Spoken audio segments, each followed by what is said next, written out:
تیسری قسم مندوب. مندوب کہتے ہیں مستحب کو. مستحب وضو کون سا ہے؟ نمبر 1 للنوم الی طہارہ.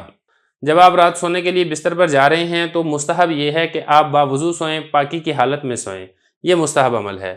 اور اسی طریقے سے جب آپ سو کر اٹھے ہیں تو اس وقت بھی آپ وضو کر لیں، یہ بھی ایک مستحب عمل ہے. آپ باوضو اپنی زندگی گزاریں. اور اسی طریقے سے وضو پر مداومت یعنی دوام اختیار کرنے کے لیے آپ باوضو رہیں.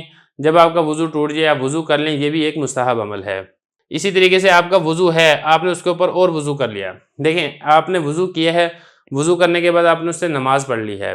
تو جب آپ نے اس سے نماز پڑھ لی ہے، اب اس کے بعد آپ کا وضو ٹوٹا نہیں ہے، اگلی نماز کا وقت آ گیا ہے، تو آپ اس وقت نیا وضو کر لیں، تو یہ بھی ایک مستحب عمل ہے.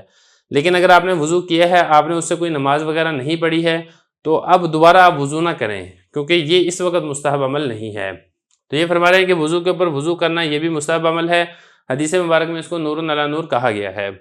اور اسی طریقے سے غیبت اگر کر لی ہے، یا کوئی جھوٹ بول دیا ہے، یا چغلی کر لی ہے، یا کوئی اور گناہ کر لیا ہے، تو گناہ کرنے کی وجہ سے انسان کے اوپر ایک گندگی اور ظلمت آ جاتی ہے. تو اس لیے آپ وضو کر لیں، تو اس وضو کرنے کی وجہ سے گناہوں کے اثرات یہ دھل جاتے ہیں.